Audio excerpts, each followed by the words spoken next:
Students, हमारा topic चल रहा था चैप्टर नंबर 4 नियोजन यानी प्लानिंग। हमारे कल उसके जो हमने कल लास्ट टॉपिक वीडियो में आपको पढ़ाई थी तो नियोजन प्रक्रिया थी यानी प्लानिंग प्रोसेस।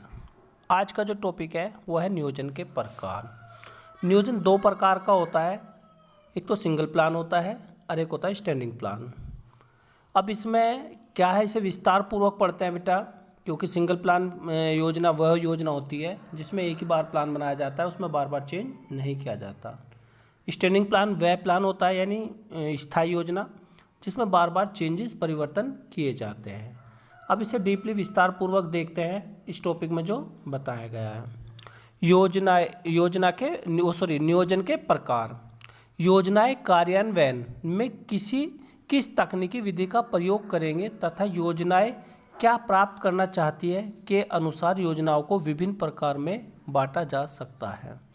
ये कार्यविधि, पद्धति, उद्देश्य, व्यूहरचना, नियम, बजट, कार्यक्रम इत्यादि भी हो सकते हैं। जैसा आगे नेक्स्ट टॉपिक है, इसमें नेक्स्ट पॉइंट दे रखा योजनाओं के प्रकार। एकल प्रयोग तथा स्थायी योजनाएं। एकल प्रयोग में आओगा सिंगल प्लान और स्थायी योजनाएं में आओगा स्टैंडिंग प्लान में। आगे चल कर पढ़ते हैं इसमें। देखो, एक संगठन को व्यवसाय संचालन के संबंध में कोई निर्णय लेने अथवा किसी परियोजना को शुरू करने से पहले योजना बनानी होती है। सही बात है। देखो, आप भी कुछ कार्य करते हो तो उससे पहले क्या करते हो, एक योजना यानी योजना बना लेते हो, प्लानिंग करते हो किसी कार्य करने से पहले।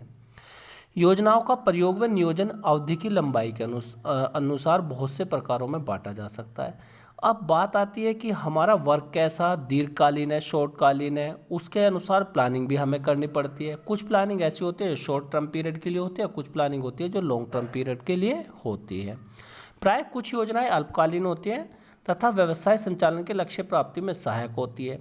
इन योजनाओं को एकल प्रयोग योजना तथा स्थायी परियोजनाओं में बांटा जा सकता है। एकल प्रयोग योजना यानी सिंगल प्लान,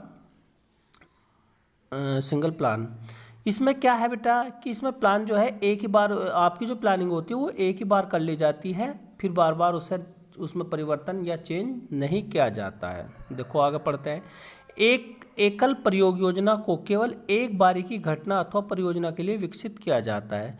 इस प्रकार की क्रियाविधि को भविष्य में पुनः नहीं दोहराया जाता, अर्थात ये अनावृत परिस्थितियों के लिए होती है। इस योजना की समावधि परियोजना के प्रकार पर निर्भर करती है, अर्थात इस योजना का प्रसार 7 दिन अथवा 30 दिन भी हो सकता है, यानी कम से कम 7 दिन और ज़्यादा से ज़्यादा 30 दिन हो सकता है। कभी कभी एक परियोजना केवल 1 दिन की होती है, जैसे किसी संगोष्ठी, यानी यदि हमें किसी संगोष्ठी को करना, सम्मेलन को करना तो किसी घटना को आयोजित करना। इन योजनाओं के अंतर्गत कार्यक्रम, बजट तथा परियोजनाएं शामिल हैं। इनमें बहुत से विवरण उन कर्मचारियों के नाम जो कार्य के लिए उत्तरदायित्व होते हैं एकल प्रयोग में अपना योगदान देते हैं शामिल होते हैं। उदाहरण के लिए एक कार्यक्रम के अंतर्गत चरणों एवं अन्य छोटे निर्माण कार्यों व्यवहार करने के लिए एक नया विभाग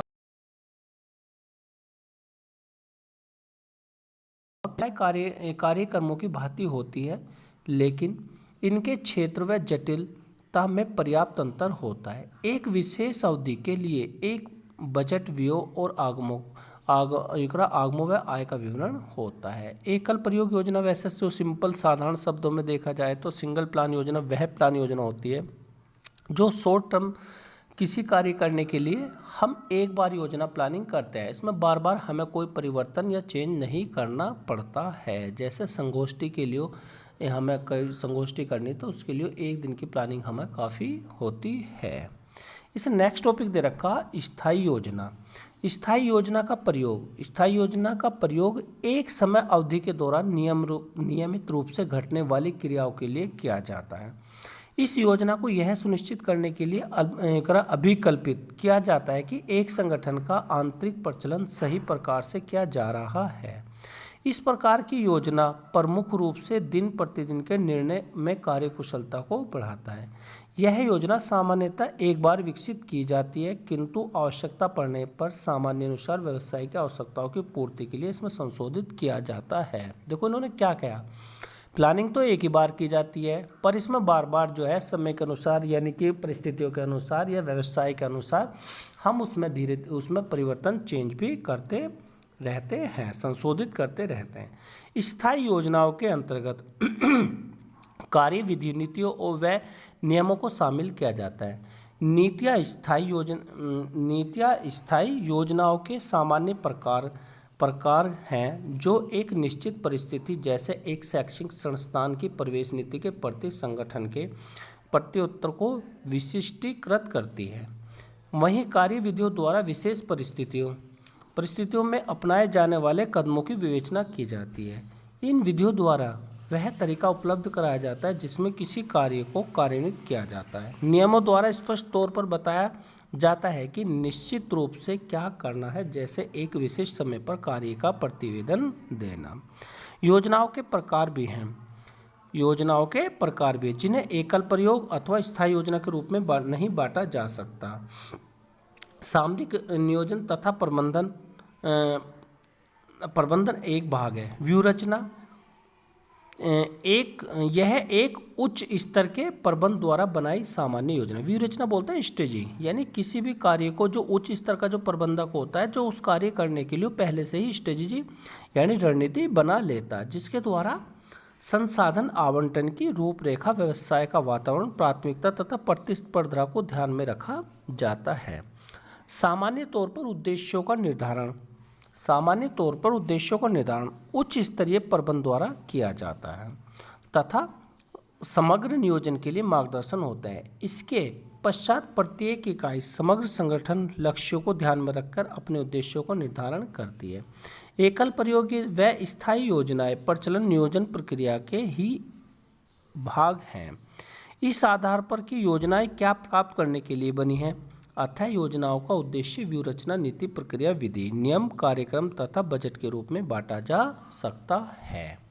इससे नेक्स्ट पेज पर आते हैं बेटा, तो दे रखा उद्देश्य। देखो उद्देश्य में क्या है बेटा, विस्तार पूर्वक पढ़ते हैं इसे। नियोजन के अंतर्गत सबसे पहला कार्य उद्देश्य को निर्धारित करना होता है। देखो जब आप कोई भी प्लानिंग करते हो तो सबसे पहले क्या करते हैं, अपने उद्देश्य को निर्धारित करते हो।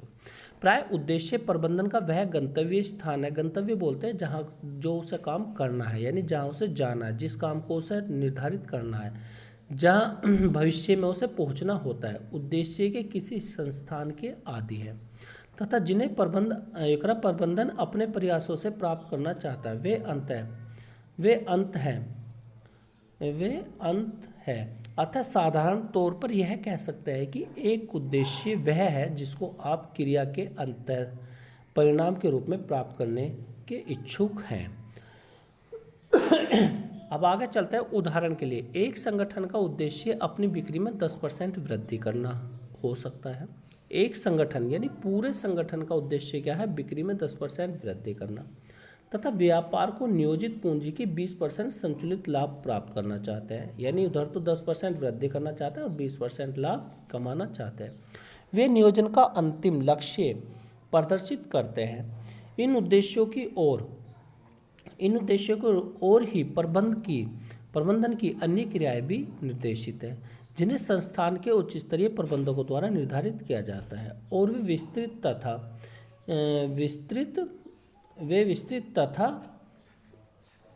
सामान्य परिणाम पर केंद्रित होती है। वे भविष्य में क्रियाकलापों को परिभाषित करती हैं जिन्हें प्राप्त करने के लिए संस्थान संघर्षशील है। वे संपूर्ण व्यावसायिक नियोजन के लिए परिदर्शक का कार्य करते हैं। संगठन के अंतर्गत विभिन्न विभाग अथवा इकाइयां अपने उद्देश्यों को पृथक रख सकते हैं। उद्देश्यों को किसी विशेष अवधि में स्पष्ट किया जाना चाहिए अतः उद्देश्य मात्रा के रूप में मापने योग्य हो सकते हैं या दिए गए समय में इच्छित परिणामों की प्राप्ति हेतु लिखित रूप में भी हो सकते हैं। इससे नेक्स्ट टॉपिक है व्यू रचना, स्ट्रेटजी, यानी हमें किसी कार्य करने के लिए कैसे उसकी रणनीति या स्ट्रेटजी बनानी है। व्यू रचना द्वारा एक व्यावसायिक संस्थान की रूपरेखा को प्रस्तुत किया जाता है। यह संगठन के दीर्घकालीन निर्णय तथा निर्देशन के मध्य संबंध स्थापित करती है। अतः यह कह सकते हैं कि व्यू रचना एक विस्तृत योजना है जो संगठन के उद्देश्यों को पूर्ण करती है। विस्तृत योजना के अंतर्गत 3 आयाम होते हैं जो निम्नलिखित है। दीर्घकालीन लक्ष्यों का निर्धारण करना, भाई व्यू रचना में क्या स्ट्रेटेजी बनाने, पहले तो आप ये बताइए कि दीर्घकालीन लक्ष्यों का निर्धारण करना, कि यानी आपके जो लॉन्ग टर्म पीरियड के हैं उसके लक्ष्य क्या है। अमुक कार्य की कार्यविधि का चयन, यानी इस किसी कार्य करने के लिए उसकी क्या कार्यविधि है उसका चयन करना। उद्देश्यों की पूर्ति हेतु आवश्यक स्रोतों का निर्धारण करना। अब आगे चले, जब कभी एक व्यू रचना को तैयार करते हैं तो व्यावसायिक पर्यावरण को ध्यान में रखा जाता है। संगठन की व्यू रचना को सामाजिक, आर्थिक, राजनीतिक, कानूनी तथा तकनीकी परिणाम में परिवर्तन द्वारा प्रभावित करते हैं। प्राय व्यावसायिक पर्यावरण व्यू रचना व्यवसाय की पहचान बनाने में सहायक होती है। बड़ी व्यू रचना के निर्णयों में क्या व्यवसाय उसी चालू रहेगा, कार्यशैली पर चालू रहेगा या वर्तमान व्यवसाय के साथ कार्य करने में किसी नवीनतम विधि का अपनाया जाएगा, उसी बाजार के प्रभावशाली स्थान को प्राप्त करने का प्रयास करेगा, शामिल होते हैं। उदाहरण के लिए कंपनी बाजार व्यू रचना में कुछ प्रश्नों को, जैसे उत्पादन की मांग क्या है, क्रेता कौन है, मूल्य नीति क्या है, वितरण का कौन सा तरीका प्रयोग में आएगा, हम उत्पादन का विज्ञापन किस प्रकार करेंगे आदि शामिल किया जाता है। इस संगठन का बाजार व्यू रचना करने हेतु इन सभी तथा अन्य कई समस्याओं के समाधान की आवश्यकता होती है। बेटा आज का टॉपिक यहीं समाप्त होता है। नेक्स्ट जो इसका कलियो इस चैप्टर का लास्ट हो जाएगा, जो नेक्स्ट वीडियो में हम बनाएंगे। तो आप बेटा इसके थोड़ा नियोजन के प्रकार थोड़ा ध्यानपूर्वक करना। इसमें दो ही प्रकार मेन आए हैं, एक होता है एकल प्रयोग और एक होता है स्थायी योजना। एकल प्रयोग में हमने बताया कि वे प्लान जो एक ही बार बनाए जाते हैं उसमें बार बार चेंज नहीं होता। फिर शॉर्ट टर्म पीरियड वाली योजनाओं के लिए होते हैं, जैसे हमें कोई गोष्ठी करनी तो गोष्ठी के लिए एक दिन का प्लान होता है और वही हमारा पूर्ण रूप से समाप्त हो जाता है। नेक्स्ट है इसका स्थायी योजना, स्टैंडिंग प्लान। स्टैंडिंग प्लान में हमारा क्या होता है, दीर्घकालीन योजनाएं होती हैं जिनको हमें, प्लान तो एक बार बना लिया जाता है पर उसके लिए हमें क्या करना पड़ता है, जो प्लान बना लिया जाता है उसमें समय के अनुसार या बिजनेस के अनुसार या पर्यावरण के जैसे भी हम है उसमें हम चेंजेस करते रहते हैं। बेटा आज का टॉपिक यहीं समाप्त होता है। ओके।